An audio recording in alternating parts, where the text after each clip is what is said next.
Washington की think tank freedom house ने अपनी 2021 की रिपोर्ट में कहा कि भारत में लोकतंत्र पूरी तरह काम नहीं कर रहा है। वी-डैम इंस्टीट्यूट ने तो यहां तक कहा कि भारत में इलेक्टोरल ऑटोक्रेसी आ गई है। इंटरनेशनल संस्थानों के अलावा भारत के नेताओं की बात करें तो राहुल ने लंदन में जाकर कहा था कि भारत में लोकतंत्र खत्म हो चुका है। अखिलेश यादव भी लोकतंत्र को खतरे में बताकर इसे बचाने के लिए एकजुट होने की बात कर चुके हैं।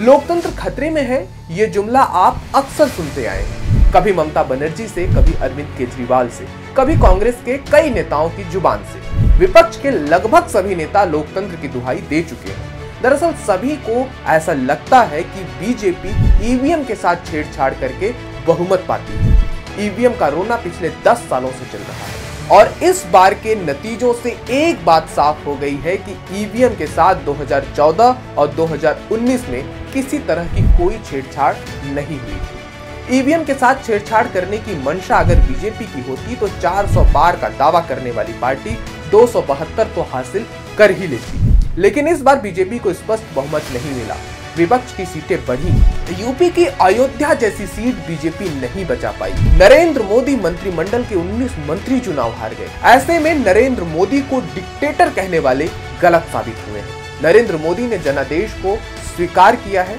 ये बात विपक्ष को भी स्वीकार कर लेना चाहिए। चीन की सरकार जब हांगकांग जैसे ऑटोनोमस इलाके में दखल देती है तो लोकतंत्र पर खतरा समझ में आता है। ईरान, इराक और रूस में जब साफ सुथरे चुनाव नहीं होते तो भी लोकतंत्र को नुकसान पहुंचता है। चीन, रूस, मिस्र या ईरान जैसे मुल्क तानाशाही के शिकार रहे हैं, इसलिए वो बदनाम है।